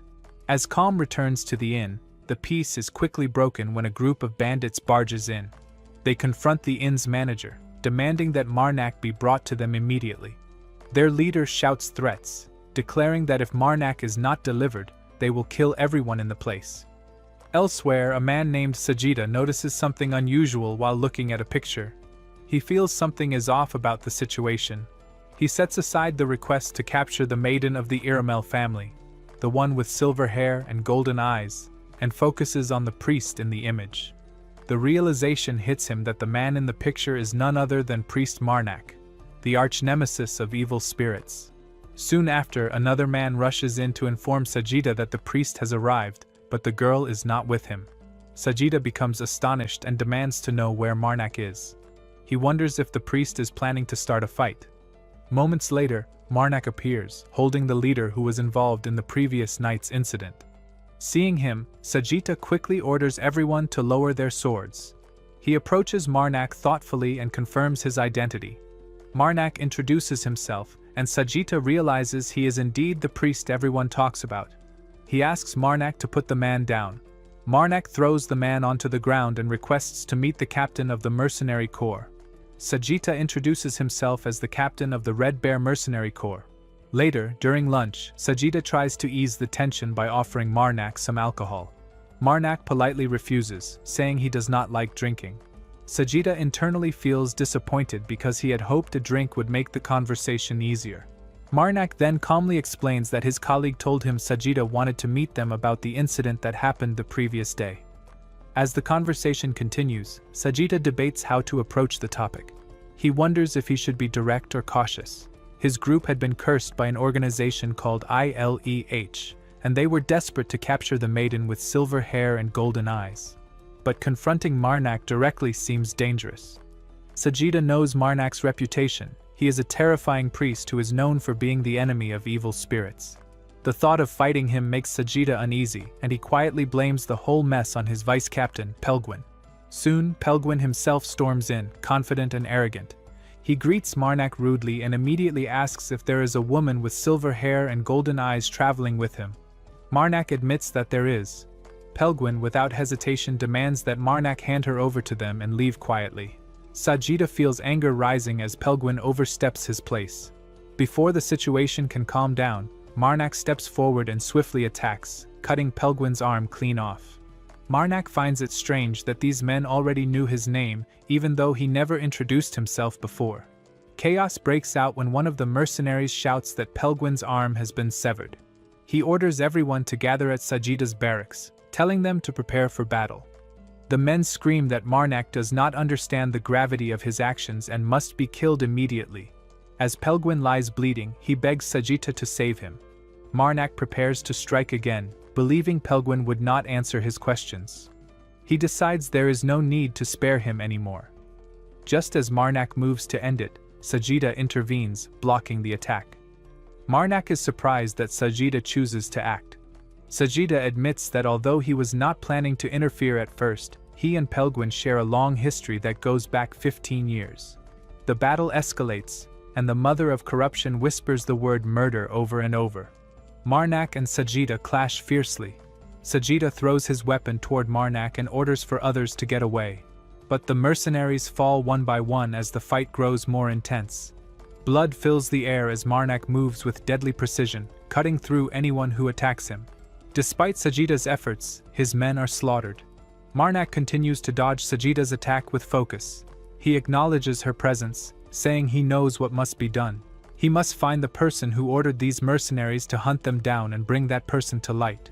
A man throws his weapon toward Marnak, but Marnak blocks it using a dead body as a shield. Sajita steps forward, ready to fight. He grips his weapon tightly and charges at Marnak. Their clash is fierce, the air shaking with every blow. Sajita fights with all his strength and tells his men to go treat Pelgwin, who is inside the tent. Marnak prepares his next move, clenching his fist. He punches Sajita so hard that Sajita crashes into the ground, creating a loud blast. Marnak smiles, feeling the thrill of a real fight after a long time. He walks towards Sajita, impressed by his strength. Sajita quickly commands his men to open fire. Arrows and bullets fly through the air, but Marnak moves fast, dodging them with skill. The voice of the mother of corruption keeps echoing the word, murder. Marnak realizes there is an archer nearby and thinks it would be dangerous if one of the arrows hits a joint. When the chaos ends, all of Sajita's men are dead. Only Sajita and Marnak remain standing, facing each other in dead silence. Sajita slowly steps forward, ready to fight again. But Marnak looks calm. He tells Sajita that his men have abandoned him. Sajita stops, drops his weapon, and surrenders. He begs for his life, promising to tell Marnak everything he knows. Sajita confesses that he hated Pelguin and had wanted to beat him up badly. But now that Pelguin is dead, he feels strangely empty. Marnak questions whether Sajita hates him. Sajita asks if Marnak would kill him if he said yes. Marnak coldly responds that there's no reason to keep someone alive if they hate him. Sajita gives a faint smile and admits that he doesn't hate Marnak. He explains that as a mercenary, he has worked with men who killed his companions just the day before. It's part of the life they live, killing and being killed. He says he never became friends with them, but he also didn't hold grudges. That's why he doesn't hate Marnak. He only feels lonely now that his group has fallen apart. It was a failing organization anyway, and everything is over now. Marnak asks him what he plans to do next. Sajita looks unsure and says he doesn't know. He has been living this way for 15 years, always surrounded by battle, never alone. Now that he feels lost. All he knows is how to fight, so he assumes he will go back to mercenary work again. Marnak tells him that next time he should try to find an employer who pays well. Sajita looks confused and doesn't understand what Marnak means.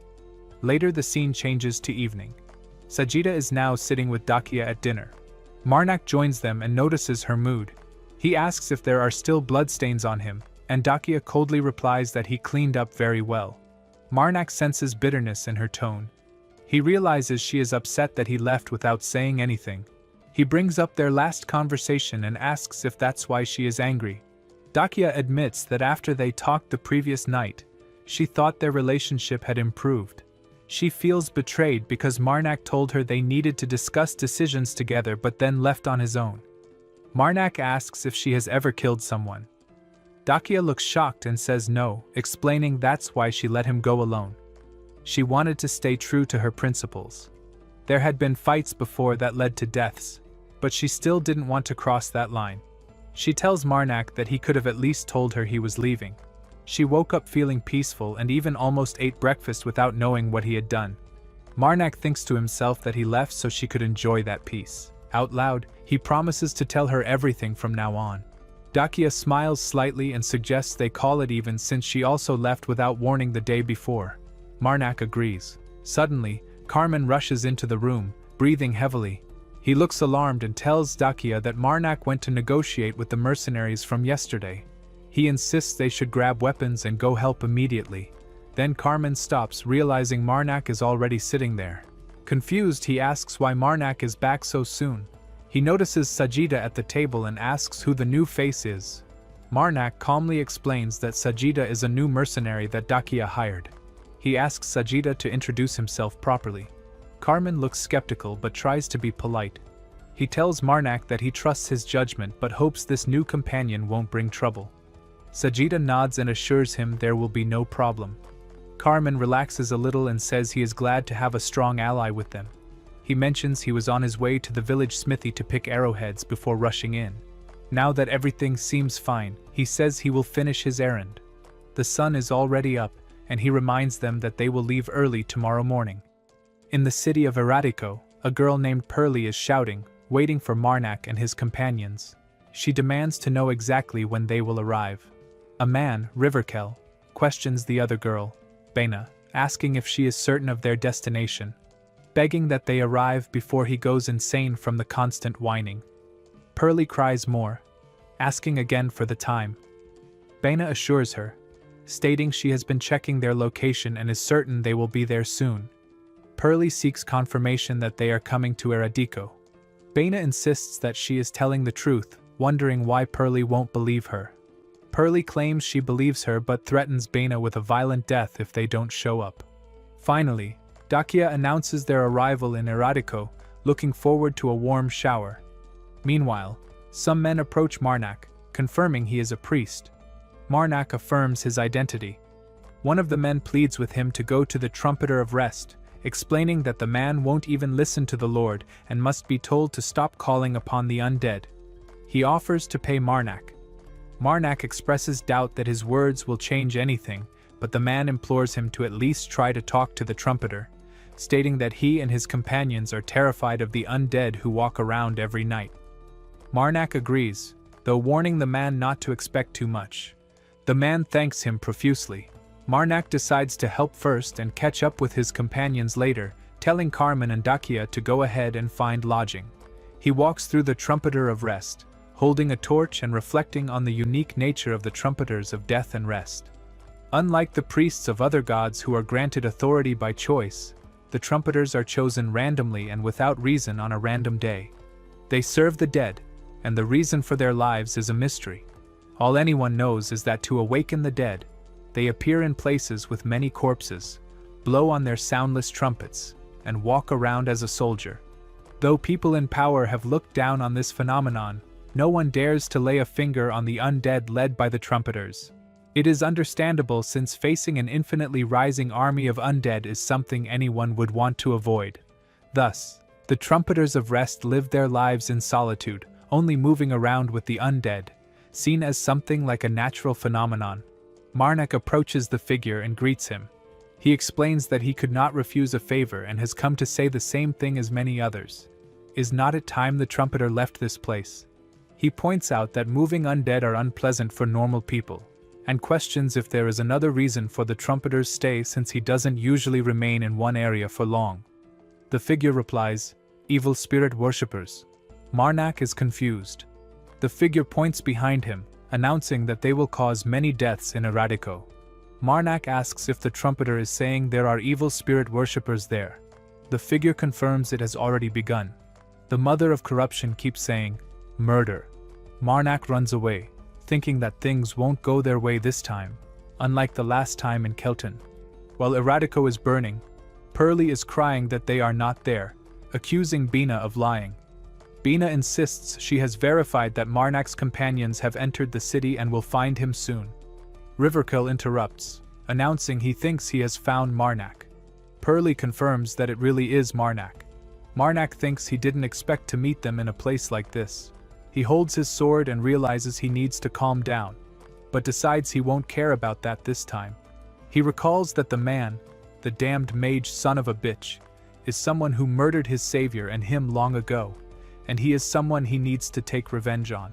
Marnak begins to recount his past, explaining how he used to live with constant, unnecessary worries. He had to starve on days when he didn't earn enough. It was on one of those days, during an intense blizzard, that he met his savior, Shantux. Shantux was a man of indeterminate age, easygoing but serious when needed. When Marnak woke up, Shantux didn't ask him anything, simply telling him to stay as long as he needed. Shantux was a priest who worshipped the goddess of preservation and worked as a gravekeeper on the outskirts of town. One day, while helping him with work, Marnak asked why he had saved him. Shantux smiled and responded that he just wanted to. Marnak cherishes that smile to this day. Shantux was always helping others, stating that there shouldn't be a reason to help. Marnak wanted to be more like him. After a year of peaceful life, another winter arrived. Marnak saved a man who had passed out in the snow, just as Shantux had saved him. He regrets that decision, lamenting that he should never have saved the damned mage, Riverkill. After receiving their help and healing, the damned mage smiled and confessed to being a worshipper of evil spirits. With magic, he ripped Marnak to shreds. When Marnak woke up again, the hand he had stored away had somehow escaped from his inventory and was stroking his cheek. Marnak had to face the consequences of his actions.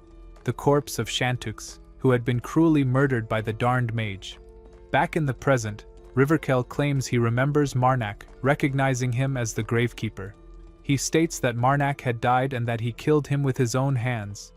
Noting that Marnak is alive now, Riverkill declares the point moot.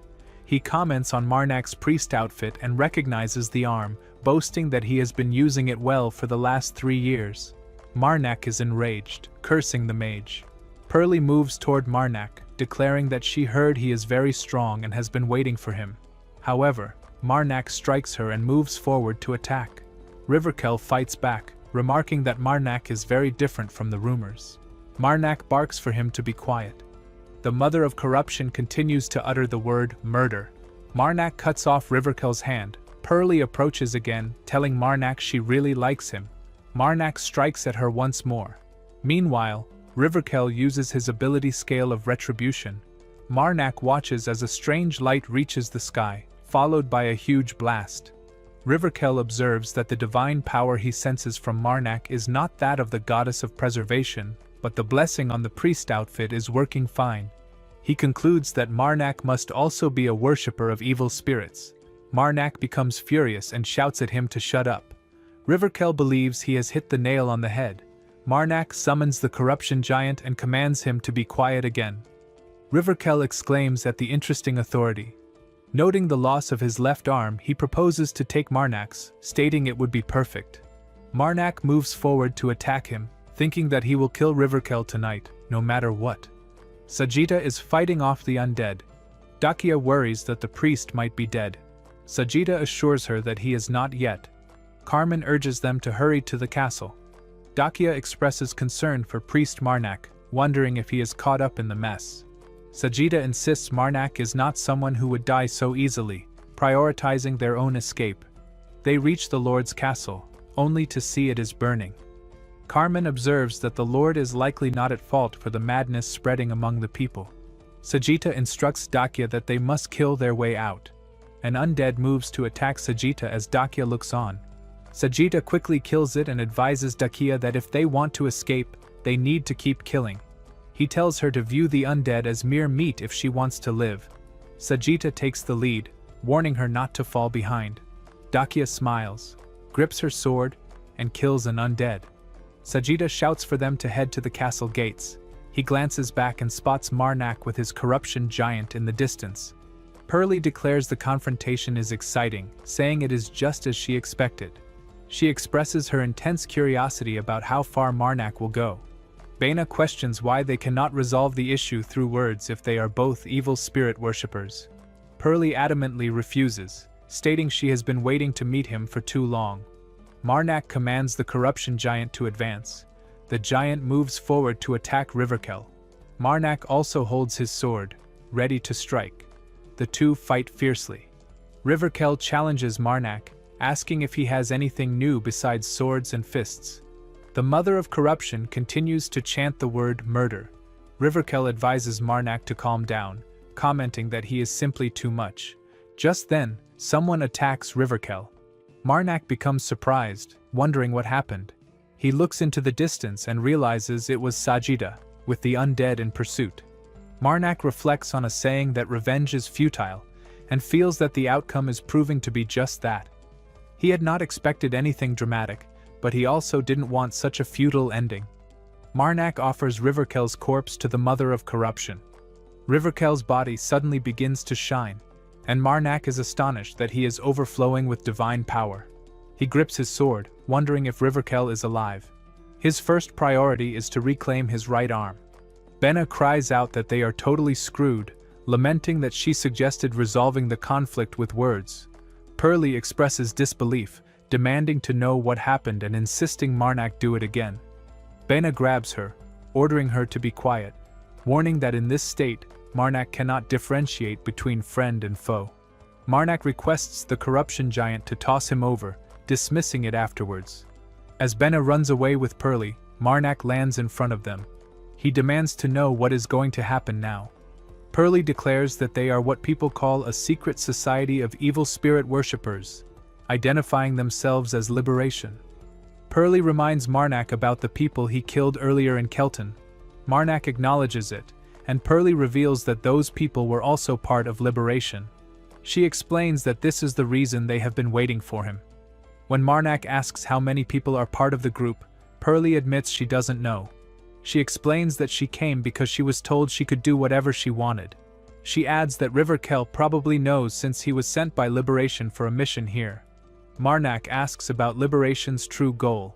Benna reveals that Liberation's goal is to create a world where no one is persecuted for believing in any god. Marnak asks if that's why they destroyed the village. Benna answers that she didn't want to do this but had no choice because Riverkel caused trouble. She mentions that they needed to collect certain things and that one of those items is in Marnak's possession. When Marnak asks what she means, Bena tells him she is talking about the holy relic, the marble that was inside the incarnation's body. Marnak realizes his suspicion is correct. Using the holy relic that contains Mother's power, Liberation is planning to do something dangerous. Marnak tells her that the marble broke. Bena refuses to believe it, insisting that the relic cannot break. Marnak replies that it did, and he threw away the remnants in Kelton. Marnak asks if there is only one relic. Pearlie suddenly shouts that there are 4 more. The Mother of Corruption whispers the word murder. Marnak senses that Mother's sealed power has gone into a rage. Bena becomes furious at Pearlie for revealing that information. Marnak realizes they have 4 relics and asks who was responsible for driving all the villagers insane. Pearlie insists she had nothing to do with it and doesn't know how to cause that kind of madness. Bena becomes frustrated and asks why Pearlie keeps answering Marnak's questions. Before she can say more, Marnak strikes suddenly and kills her. He then kills Pearlie too, dedicating it to the Mother of Corruption. The status window appears, showing his divinity level as 3023. Marnak notices that Pearlie is not truly dead.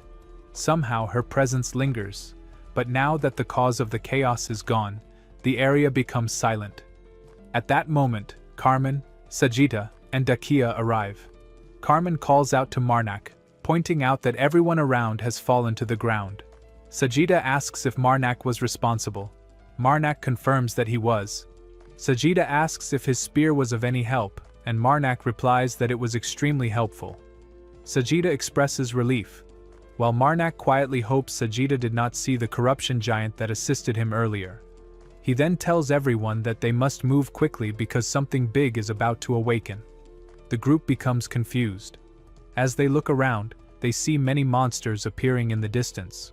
Carmen notices that the monsters have corpses attached to them and points it out. Marnak explains that those are indeed corpses, and that is what he meant by something awakening. The monsters merge together into a massive giant. Marnak realizes with disgust that even after death, Riverkel has gathered all the corpses to form this monstrous body. He understands that this kind of authority suits Riverkel's twisted nature perfectly. Marnak turns to Dakia, who still feels troubled about killing. He tells her that he knows she is sad about the blood on her hands but promises to comfort her once everything is over. For now, he urges her to focus and stay strong. Dakia asks how he plans to comfort her. Marnak simply replies that he will think about it later. He then tells everyone that their current goal is to stall for time so they can save people. Carmen asks if someone will come to help them if they manage to stall long enough. Marnak answers that he is sure of it. Sajita then notices something unusual and alerts Marnak. She tells him that she thinks their help has already arrived. A mysterious figure appears in the distance, holding an instrument. The figure plays it, producing a loud sound that echoes through the area. In response, another giant monster appears. Dakia notices the figure moving toward them and asks Marnak if that person is coming to them. The figure approaches the group and asks for someone agile among them to take a spear and strike the heart of the giant monster. Everyone looks confused as Marnak steps forward, holding a spear in his hand. He asks the mysterious figure if it has a sword, and the figure transforms the spear into one. Marnak realizes that the weapon can take on different forms and asks if it can also create 2 more swords and some arrows. The figure responds by creating them instantly and tells Marnak to say everything he wants at once. Soon, everyone receives their own weapon. Dakia notices how light her weapon feels, while Marnak examines his and finds it impressive. The weapon is sharp, made of bones, and carries the divinity of the Trumpeter of Rest, which he knows will be highly effective against the undead. The figure explains that it will stop the giant's movement for a short time. During that moment, Marnak and his team must stab deeply into the giant's heart. In return for their help, the figure promises to let them keep the weapons. Marnak agrees with a confident smile. The figure raises its instrument and releases a loud echoing sound that shakes the battlefield. Marnak and his team prepare for battle as the sound reverberates through the air. Suddenly, the giant and the undead begin to go wild. Their bodies start to melt into water and vanish completely. Dakia looks on in shock as the giant begins to dissolve. She calls out to Marnak in disbelief, pointing out that the giant and all the corpses he brought are melting. Marnak becomes confused as he watches the scene. He realizes that the figure is not simply destroying the undead, but melting their corpses to reshape them into solid forms again. He recognizes that this power is darker than that of the evil spirit worshippers. The figure calmly explains that it only deals with vessels that have been presented for rest. It tells Marnak that the weapons will guide them to the location of the giant's heart. Then it commands Marnak to run. Without hesitation, Marnak rushes forward, though he still has many questions. He tells himself that if he delays any longer, things could turn worse. Meanwhile, Dakia stands her ground facing the giant. She tries to stay strong but panics as the massive creature starts moving toward her. Realizing she cannot handle it alone, she decides to work with Carmen to overpower the giant from below. Marnak trusts her and lets her take that role. He then calls out to Sajida, asking if he can pierce the giant's heart on his own while Marnak distracts the head. Sajida agrees, and Marnak leaves the task to him. Marnak charges toward the giant, attacking fiercely. He knows exactly why he chose to target the head. According to the Mother of Corruption, a chunk of divinity is hidden in the middle of the giant's head. To him, the giant's face even resembles Riverkel, which fuels his determination further. With full force, Marnak strikes the giant's head repeatedly, intent on destroying it completely. He doesn't stop until the head shatters into pieces. At the same time, Sajida stands near the giant's massive body and senses the location of its heart. He aims carefully and drives his weapon deep into it. The giant lets out a silent cry of pain as its enormous body starts collapsing. Dakia watches the entire scene unfold as the giant's body melts once more into water and slowly disappears from sight. When the battle finally ends, Marnak stands amid the fading mist, breathing heavily. In his hand, he holds a glowing red sphere, a relic that once belonged to the giant. As he looks at it, a feeling of satisfaction and relief washes over him. After a long struggle, he has finally avenged Shantux's death. Dakia rushes toward Marnak, worried if he is hurt. Marnak quickly looks around, asking for Sajita, fearing he might be injured. Sajita appears beside them, unharmed, and examines his new weapon with admiration, finding it surprisingly well made. The mysterious figure then points at Marnak, motioning for him to follow. Marnak obeys, though confusion fills his mind. He wonders why the figure wants to speak to him alone. Thoughts race through his head. Perhaps the figure realized he took the red marble, or maybe it discovered that he is connected to the evil spirit worshippers. Inside his mind, the Mother of Corruption's voice echoes repeatedly, urging him toward violence. As Marnak walks closer, the figure warns him that something is coming. A heavy pressure fills the air and Marnak immediately recognizes the overwhelming presence. It is not human, it feels divine, the presence of a higher being. He realizes it is the trumpeter of death and rest, a part of God itself. The figure turns to face Marnak, points at him, and utters a single word, capital. Then, the figure collapses to the ground and begins to fade away. Marnak kneels beside it, trying to understand the meaning behind that one word. Before disappearing, the figure tells him that it neither knows nor wishes to know what lies beyond. Marnak accepts this and reaches out his hand, suggesting they return. As they walk together, Marnak requests a favor. He asks if the figure could help clean up the destruction around Eratico. The figure initially refuses, stating that helping the living is not its duty, but after a pause it asks how it can assist. Marnak explains that it would be a great help if the undead could locate any survivors. When the figure asks if that is all, Marnak continues, requesting that the survivors be moved to stable buildings for safety. The figure raises its instrument and plays a loud, haunting note. Instantly, undead figures begin rising around Dakia, Carmen, and Sajida. Marnak adds more instructions, asking for useful supplies to be moved to safe places, explaining that if left behind, they will be destroyed in the fires. Before he can finish speaking, the figure interrupts, reminding him to give all his instructions at once. Marnak then offers his right arm as a token, entrusting the figure with it before it departs. Dakia watches the figure leave, astonished. She never imagined she would witness someone like the Trumpeter of Rest helping the living. Marnak quietly mentions that the figure was kind. Dakia smiles and thanks him for asking for that help, saying it made a huge difference in saving lives. Marnak admits he did not expect the divine being to agree. Dakia clasps his hand and expresses gratitude once more before they both turn to rest after the long battle. Later that night, the Mother of Corruption is busy examining the red marble, the relic Marnak retrieved. Marnak studies it closely, trying to piece together the figure's final message. He wonders if the word capital means that another holy relic is hidden there. If that is true, it also means the trumpeter knew he was a priest of corruption. He asks the Mother of Corruption if she recognizes the god they met earlier, but she gives no clear answer. Marnak recalls the figure's last statement about not knowing or wanting to know, realizing this means his secret identity will remain hidden. However, the Mother of Corruption grows agitated and furious, and throws the relic. Marnak gently tells her not to lose control, assuring her that she can sever the bond between the marble and the divine power inside it. He encourages her to stay composed, explaining that throwing objects in anger will not help. He tries to lighten her mood, telling her she is already incredibly charming and that keeping calm will make her even more admirable. He playfully insists that she is already charming enough to him, no matter how angry she becomes.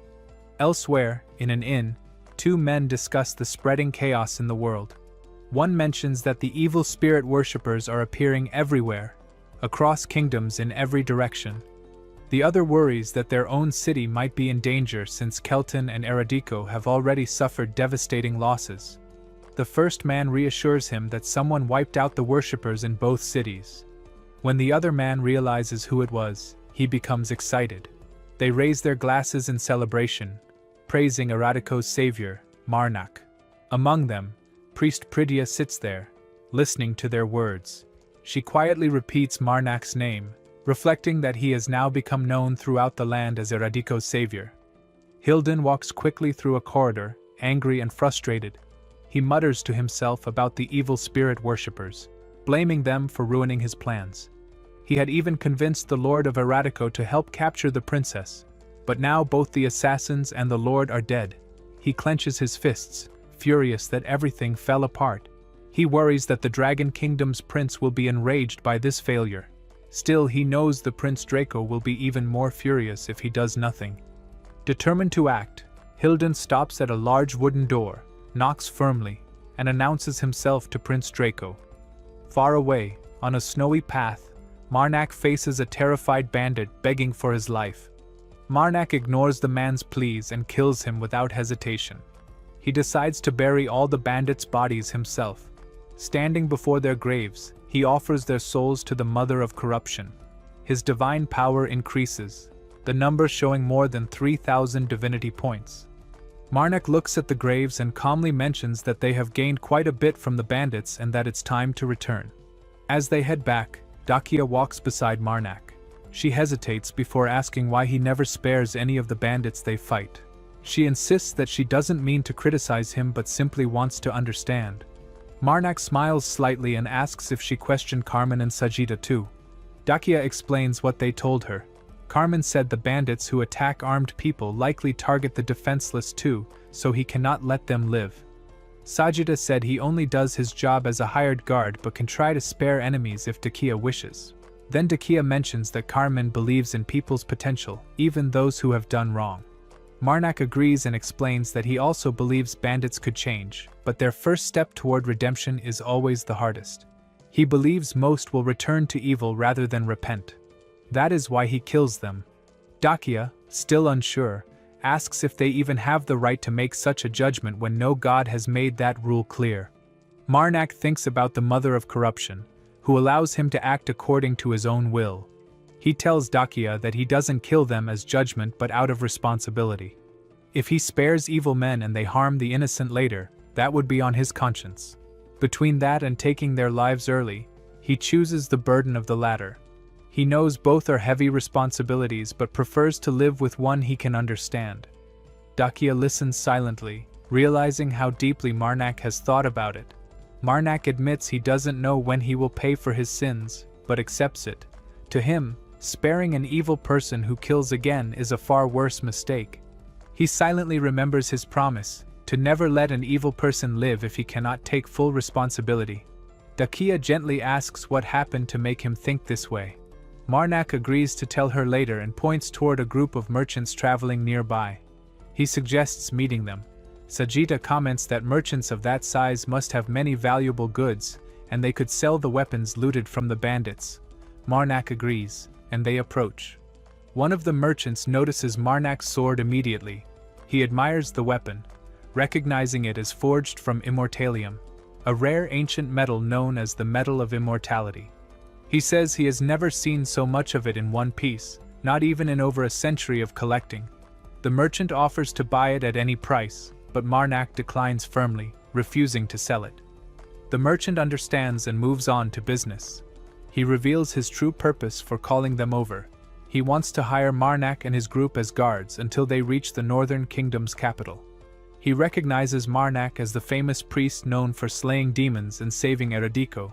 The merchant promises generous payment and better treatment than any other mercenaries. Carmen politely asks for time to discuss it, and the merchant agrees, saying he looks forward to their answer. Later that night, after accepting the job, Marnak speaks to the mother of corruption, wondering if she is pleased. He plans to find a good place to stay once they are paid. Just then, chaos breaks out nearby. Screams echo through as people shout about an invasion. A swarm of bat-like creatures suddenly attacks and Marnak and Carmen rush out immediately to fight them. Using their weapons, they strike down the fast-moving creatures one after another. Dakia, unable to stand by, uses her magic power to attack one of the bats and manages to save a person from getting hurt.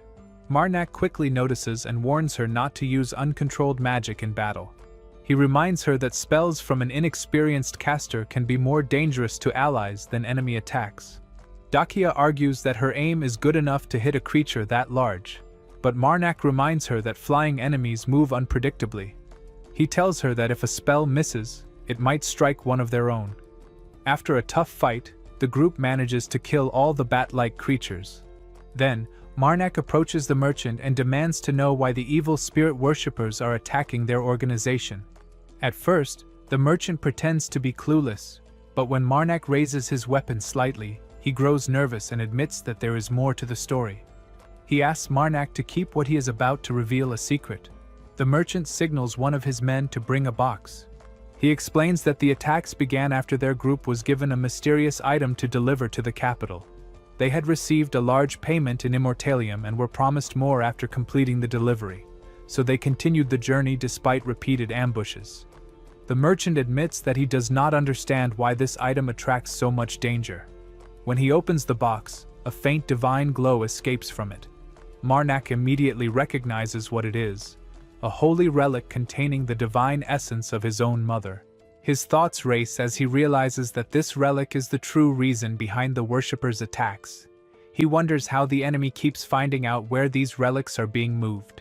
When the merchant asks if he knows anything about it, Marnak replies that he does not. After a pause, Marnak brings up the terms of their contract. Since the merchant hid such a serious detail, he insists that the group deserves double the originally promised payment. The merchant reluctantly agrees, even joking that Marnak would make a great merchant himself. Marnak refuses, reminding him that he serves as a priest, not a trader. Later that night, the group discusses what happened. Sajita remarks that the guard soldiers' weapons already showed signs of battle, meaning they had fought other attackers before this ambush. Dakia scolds him for not mentioning it sooner, but Sajita explains that the merchants deliberately hid that information. He points out that since they were traveling in the same direction, the group would have faced the ambush either way. Carmen laughs and remarks that at least Marnak managed to double their pay. Marnak responds that they earned it. Outside, Marnak quietly speaks to the mother of corruption within his mind. The dark voice tempts him to steal the relic while no one is watching. Marnak hesitates, knowing the risk is too great if he is caught. The voice teases him, calling it a perfect crime, but Marnak refuses to rush. Instead, he comes up with a clever plan. He will let the evil spirit worshippers attack again and steal the relic. During the retrieval mission that follows, he will secretly extract the divine essence and return the empty relic, keeping his secret intact. Amused by his own strategy, he He quietly praises himself for his intelligence. Suddenly, his thoughts are interrupted by another ambush. Marnak quickly grabs his weapon, annoyed that he has to fight again right after cleaning up. Chaos breaks out as guards shout warnings and prepare to defend the camp. A large beast charges toward Marnak. He recognizes it instantly. It is a Karpal, a horned monster known for its brutal strength. Without hesitation, Marnak moves forward to strike. His weapon flashes as he attacks with precise force, cutting through the monster's defenses and breaking its horn. The Karpal falls after a fierce struggle, and Marnak finishes it off. As he steadies his breath, he notices a sharp light shining in the distance. From within that glow, Pearly appears and remarks they meet after a long time apart. Pearly keeps thinking about Marnak, but he never really thinks about her. She stays cheerful and says that it's fine because she thought about him enough for both of them. Marnak, however, has questions for her. She acts playful and asks what she will get in return if she answers. The scene changes to the ongoing battle. Everyone is fighting the bat-like creatures. Marnak almost gets attacked, but Sajida quickly kills the creature and saves him. Carmen notices one of the monsters trying to escape, and Marnak rushes after it. He catches up and kills it with a single strike. Right after that, he sees Pearly waiting for him. She tells him that he is late. Marnak greets her and asks about the situation. Pearly starts talking in her usual playful way, asking if he will grant her wishes. Marnak stays serious and focuses on his question. He wants to know how many evil spirit worshippers are planning to ambush them. Pearly thinks for a moment and admits there are 3 others, not counting her. She mentions they don't treat her well and act like she doesn't exist. Marnak silently thinks that it's no surprise since she is giving away her side's secrets so easily. Pearly continues to talk freely. She reveals that their attack on the merchant group was meant to retrieve a necklace from the merchant leader. Marnak asks how she even knew that the necklace was there. Pearly shrugs it off and says she doesn't know. But she does know the order came from someone in Liberation, the secret organization of evil spirit worshippers. Marnak is confused, since she herself is part of Liberation. Pearly explains that there's been an internal conflict, nothing major, just a small argument between groups. When Marnak asks what caused the fight, Pearly admits she heard about it but cannot remember the details. She claims to be neutral and only works for money or materials. She adds that she uses the materials to make her dolls, and reveals that she is a priestess who worships an entity called the Shaking String. Marnak realizes that the person standing in front of him is not the real Pearly, but one of her dolls, just like before. Before leaving, Pearly warns Marnak to be careful because her allies might be plotting something behind her back. Marnak, curious, asks why she is being so kind to him. Pearly teases him, saying that the reason for her kindness is a very different kind of question. Marnak suddenly loses interest and decides not to ask further. She becomes frustrated, begging him to ask anyway, but he refuses. He then tells her to answer what she wanted from him instead. Pearly smiles and says she will tell him next time they meet. Marnak doesn't hesitate. He kills her doll with a strike and quietly bids her goodbye. Later that night, Dakia approaches Marnak. He tells her she should rest since they might be attacked again soon.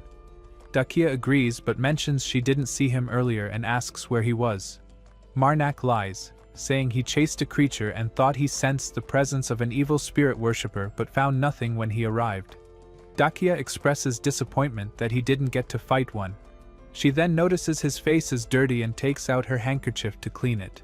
Marnak panics, trying to stop her because he doesn't want her handkerchief to get dirty. But Dakia insists and tells him she brought it for him anyway. She holds his hand and tells him to stop avoiding her. She gently wipes his face and hands him the handkerchief afterward, telling him to continue washing up himself. She wishes him good night and leaves. After she walks away, the mother of corruption, the dark entity inside Marnak, appears, jealous of Dakia's closeness to him. Marnak tells her that it's normal for people to wash their faces and she shouldn't be upset. He realizes his face is still hurting and wonders if she is even listening to him. The next day, while the group continues their journey through the snowy mountains, Marnak suddenly hears a deep rumbling sound. He senses danger and quickly realizes what it is. Not an ambush, but an avalanche. He yells for everyone to drop their belongings and run immediately.